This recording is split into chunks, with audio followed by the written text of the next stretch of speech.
A confirmed tornado was located near Ashton, or 9 miles west of Rochelle, moving northeast at 40 miles per hour. Wow. It's going to get those grain bins, dude.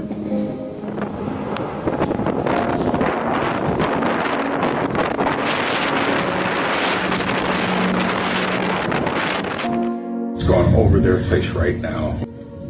Terry, now, please, let's go. 911, where's your emergency? Fairdale has been leveled by the tornado. People walking around, they were shocked. They were in shock. And it was scary. It was very frightening. It was a day etched in the memories of many. April 9th, 2015, a powerful EF4 tornado tore through northern Illinois, striking Rochelle and devastating the small community of Fairdale. In mere moments, homes were reduced to rubble, lives forever changed, and a tight-knit town faced unimaginable loss. Even in the darkest moments, the light of resilience began to shine. Neighbors became family, and strangers became lifelines. 10 years later, the spirit of these communities remains unbroken. Stories of courage, compassion, and determination continue to inspire.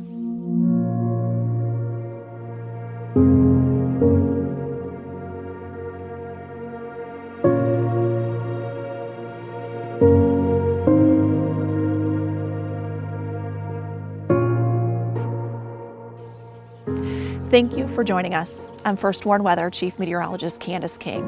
Here in Fairdale, the echoes of that devastating evening remain, but so too does the spirit of this community. In the next half hour, we'll honor the 2 lives lost and hear from those who carry their memory forward. We'll listen to the stories of people who responded without hesitation and see how communities came together to rebuild. But first, meteorologist Joey Marino spoke with the meteorologist from the National Weather Service about the conditions that led up to that devastating event. Just the devastation and just how it affected, dozens and dozens, if not hundreds or more people. A day that even 10 years later, Mike Bardot, Kevin D'Onofrio, and the dedicated staff at the National Weather Service in Chicago have etched in the back of their minds. It's certainly one of our kind of typical idealized spring setups when it comes to severe weather potential.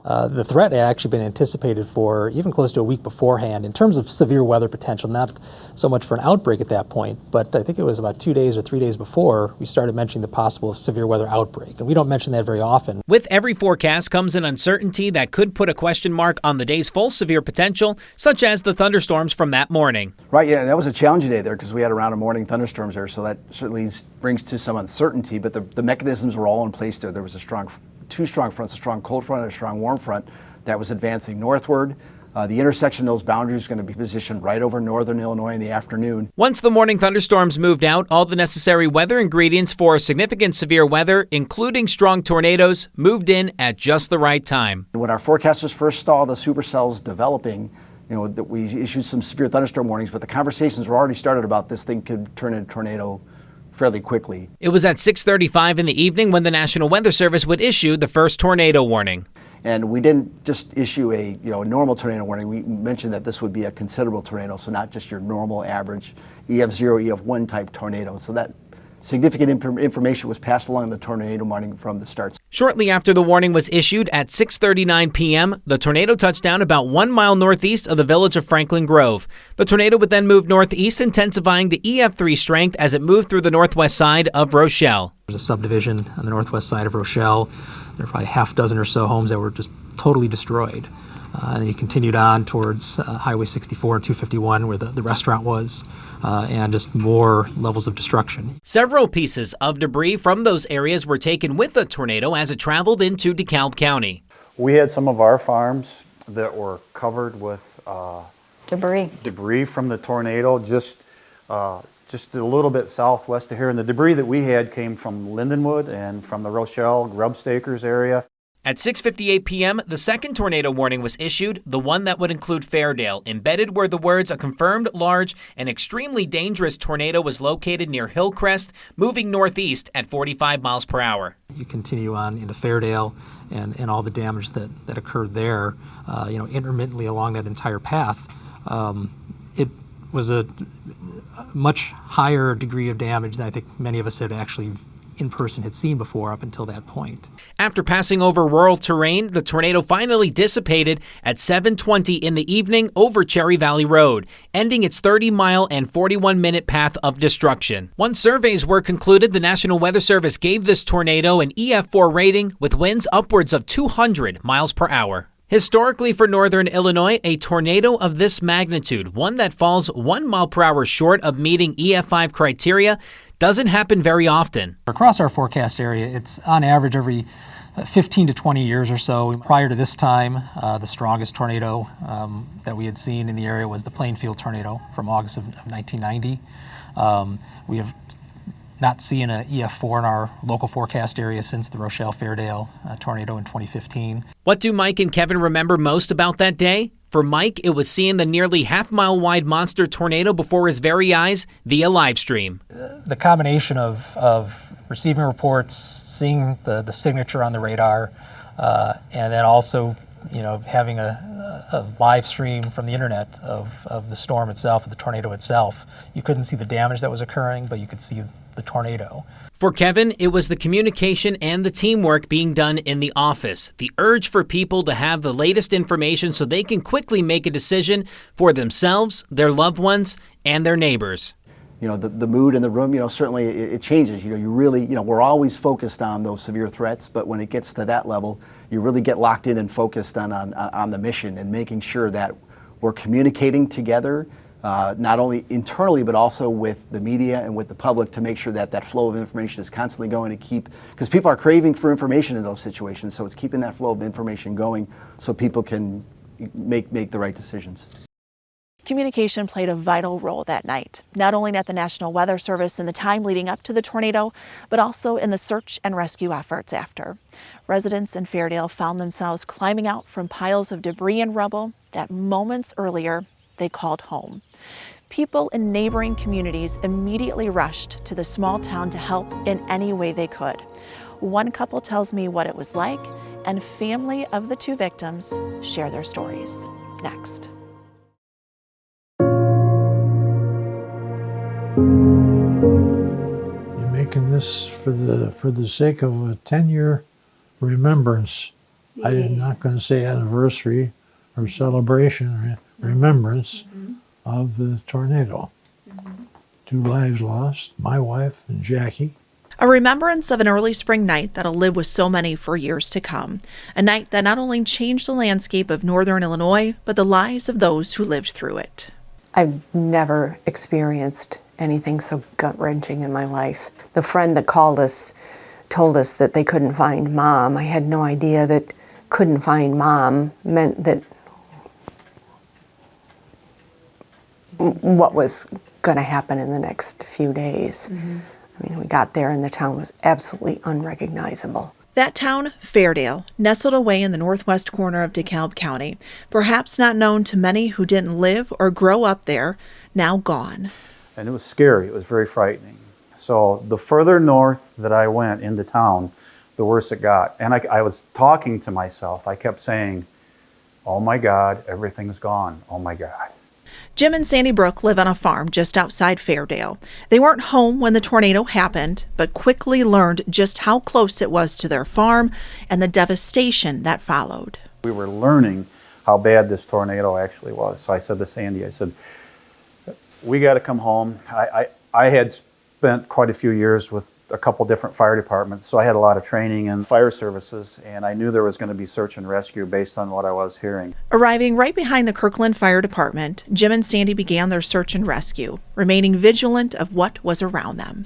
I could see wires down everywhere, and I was worried, are these wires hot? The chance of getting electrocuted still out here.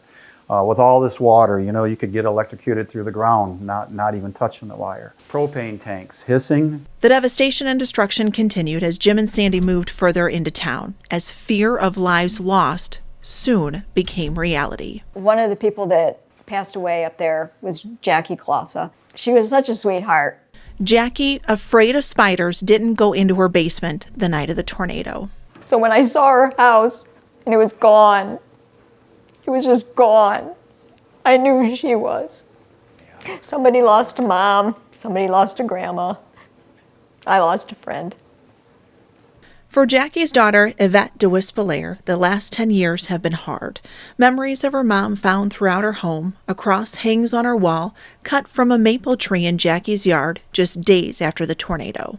Oh, it's hard because once in a while, you know, it's like I want to pick up the phone and call her. And now we have grandbabies. That we had one that was 4 years old when she died, and she just doted on her. Now there are 2 more with one on the way, and I wish she could be here for them. Jackie lived in Fairdale most of her life. After the tornado, she couldn't be found. They said they couldn't find her, and I came home and I called every hospital thinking, I mean, I was sure she was gone, but just thinking maybe they took her somewhere and didn't know it was her.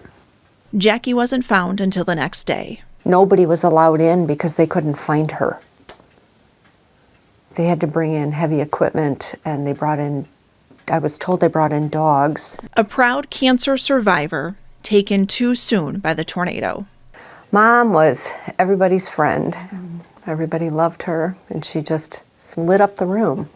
Just lit up the room. She liked to go to lunch, she liked to go shopping, she liked to laugh, and she liked to have a good time and tell jokes, and some of them were funny and some of them weren't. And the best way Yvette describes her mom?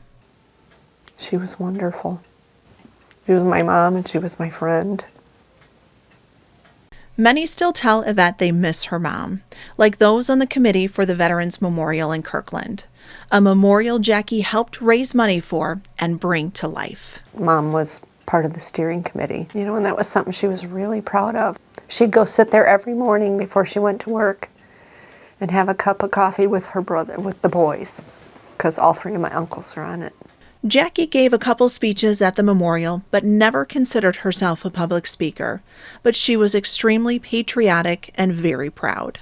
She was really proud of it. And she should be. It's a beautiful memorial. In the darkness that seemed like it would never end, there was light. Light from the volunteers who came from all ends to help the small town. I had a friend from high school who came the first day, and she said, "There will be help. Don't worry, there will be help." I had no idea. There was help. I mean, it looked like there was no light at the end of the tunnel. It showed up in droves. On the far eastern edge of DeKalb County sits a small house that Clem Schultz now calls home. I like it. It's wide open. I can see Hampshire from here. I can see Genoa from here. And I can see the edges of Marengo. A quiet place he shares with his dog, Benji. Benji, he's got a big part of my life. We get up together in the morning. We go to bed together at night. A different life than the one he had when he lived in Fairdale with his late wife, Jerry. They've been different than they would have been if the tornado hadn't happened. Lost my wife. So I got different circle of friends, my Shriners and my Masonic brothers, maybe some people that I wouldn't have met before. It's been interesting. It's a home filled with pictures of Jerry, memories of when he was in the Navy, his time as a Shriner and Mason, the bicentennial voyage he took as a Boy Scout leader, and Boyd's Bears, a collection that Clem and Jerry started shortly after they were married. There was a mama bear, and she had 2 cubs. And it was expensive, but I bought the damn thing. And she laughed, and I laughed, and we started a collection of Boyd's Bears. And at the tornado, we probably had 300 or 400. Since the tornado, Clem has replaced some of the bears, but not all. But I'm still looking for that mama bear with the 2 cubs. But I want to get my she-bear. One particular bear, given to him at a garage sale, sits on the shelf next to the pictures of Jerry, holding a special place in his heart. It isn't the she-bear, but it was a Boyd's Bear with a pink house coat on and hair and curlers and everything. She brought it to me. She says, "You can have this." That brought tears to my eyes. In June of 1990, Clem and Jerry were married just before Clem's 60th birthday. In August of that year, they had a ceremony at their farm with their family and friends just outside Hampshire. Shortly after, they moved to Fairdale, finding a home to officially call their own. It was the ugliest piece of trash you ever want to see in your life. It took about a year, but they fixed it up into a beautiful home, a home they shared for several years before the night of the tornado, taking the life of Jerry. Yeah, I was on the second floor looking out a bedroom window, and there's this tornado coming up, and I could see the neighbor's house and everything out behind me. Well, I wound up on the first floor on top of my wife, who was kind of almost in the basement. We didn't have much of a basement. That's why we weren't down there. The day we had her celebration of life would have been our 25th wedding anniversary. That kind of made it a little bit more painful, but memorable. Clem still visits Fairdale often, visiting a plaque and bench at a park that sits in town. And yes, I go out there often. Probably will all the rest of my life. The last 10 years have given Clem a different outlook on life. I've taken a different view of how life is and should be and could be. If I could go back to what it was the day before the tornado, I'd sure as hell do it. I'd still have my wife. At the height of danger, there are heroes that face it head-on, bringing help to those who need it. On April 9th, 2015, members of the Kirkland Fire Department became those heroes to the residents of Fairdale. The chief and deputy chief tell meteorologist Owen Zarley what it was like to help those in need in their own backyard. Next.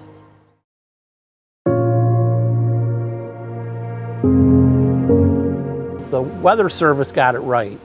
They were calling for severe weather for days ahead of the event, so we were talking. Leading up to April 9th, 2015, the Kirkland Fire Department knew there was the potential for severe storms. However, what ended up happening was nothing they could have expected. A spotter had picked up a tornado in Rochelle, and it didn't take long for me to figure out that the tornado was actually headed in our direction.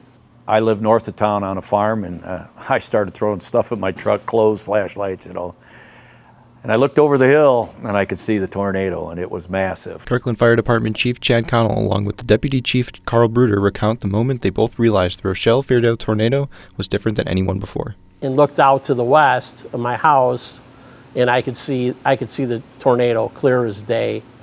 And then the sirens went off, the phones went off. Was getting ready to head to my basement when the tones dropped. Houses down in Fairdale. It didn't take long for the Kirkland Fire Department to arrive just outside of Fairdale after the tornado moved through. I know what I was getting into, and that happens a lot. You have a lot of scenarios going on in your head, but nothing quite to that. Kirkland Fire Department Chief Chad Connell, along with the Deputy Chief Carl Bruder, recount the moment they both realized the Rochelle-Fairdale tornado was different than anyone before. We had buildings that were unstable and people that were in these basements, so our guys really had to be careful, take care of the threats from the propane tanks, and so there was a lot of hazards. Jim and Sandy Brook both arrived on scene right behind the Kirkland Fire Department, where they also helped in immediate search and rescue. And we just got across the railroad tracks on the south side of town. And that's all the farther you could get because there was so much debris on Main Street going north. Biggest challenge was you don't know who was home and who wasn't. So accountability was a big obstacle for us. Although the damage was extensive, the number one priority of the Kirkland Fire Department was figuring out who was home and who wasn't. The search and rescue went very well that night. We had Division 8 and Division 6's TRT teams. These are the technical rescue teams. So we had a lot of boots on the ground. Teams came from multiple surrounding communities to help the Kirkland Fire Department, allowing for quick success in search and rescue efforts. I think the biggest thing that stood out for me was the length of time it took me to actually realize what happened to the town. The pure shock and adrenaline from the tornado suppressed any realization from Chief Connell until later that night. However, in the case of tragedy, lessons were able to be learned. The fire service revolves around lessons learned. We want to know how to learn from that. And so with this event, it taught us the importance of unified command. I really think the story is the events after the tornado that really showed community. But to see how the community responded to this event, we had people from the western suburbs. We had some days we had 1,000 people out here helping with the cleanup efforts. Communities far and wide would end up coming to help neighbors after the tornado, providing food and help with the cleanup process. I would kind of like to add that I really thought that the Kirkland Fire Department did an outstanding job. People have come up to me and said things, and you're like, okay, I guess I did, but everything was such a blur. But like I said, I'm very proud to be a small part of the fire service, especially that day. The thought of rebuilding an entire town may seem overwhelming, but the combination of the right people, new ideas, and smart designs quickly bring new life into the small town. Meteorologist Jordan Wolf shares the stories of the men and women responsible for this task right after this.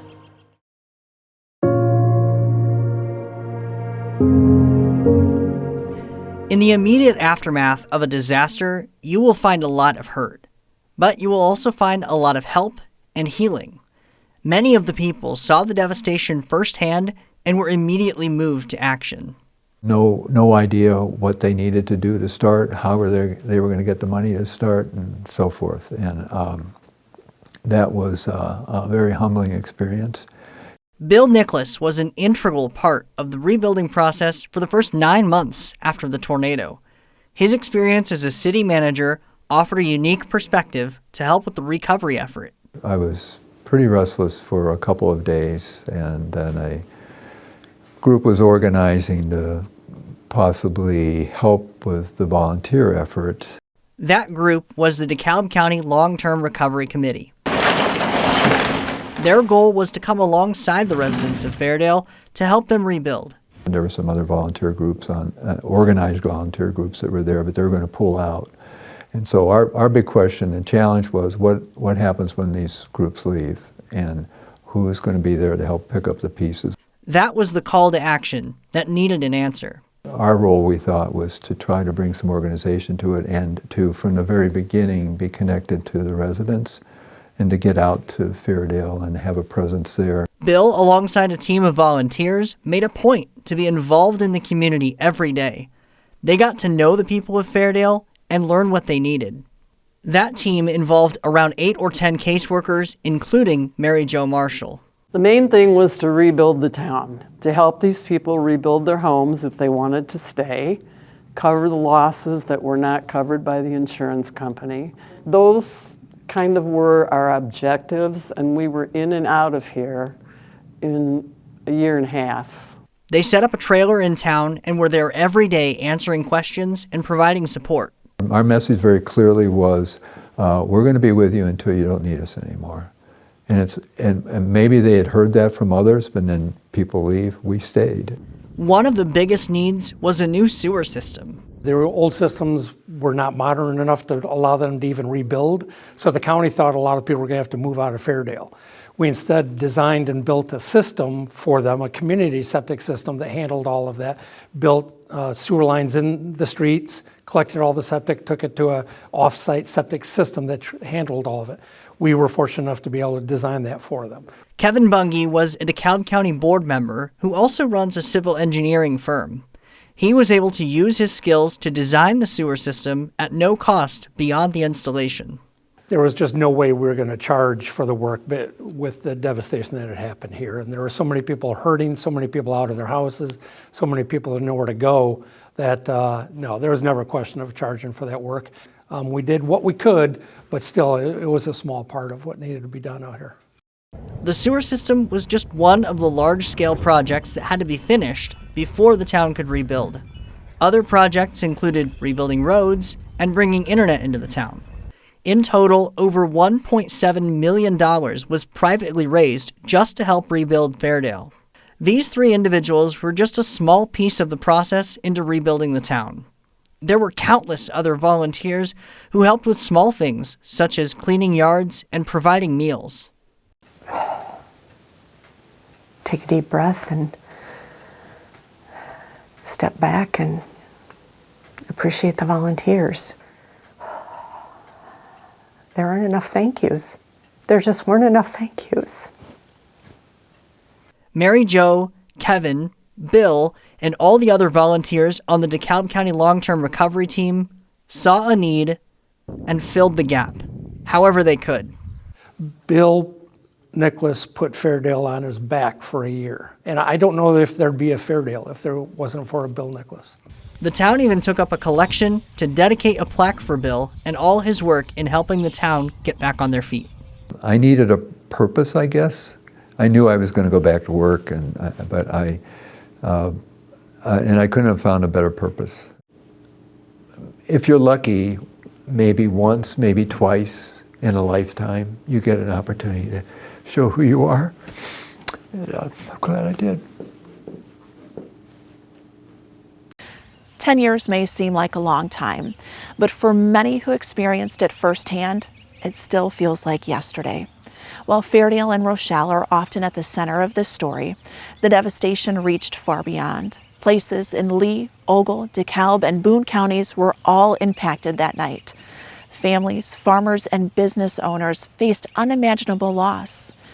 But through it all, the resilience of these communities has shined. Those that experienced firsthand the power of Mother Nature will never forget the strength that followed. Neighbors coming together, rebuilding homes, supporting one another, and proving that strength comes in unity. Yeah, it's hard to believe it's 10 years coming up on this already, and we forget so quickly. I think, all of us people have short memories sometimes. It was just overwhelming, the amount of people that they knew there was a problem and they were going to do whatever they could to help. That part of it was pretty cool, because it's like, yeah, that's America.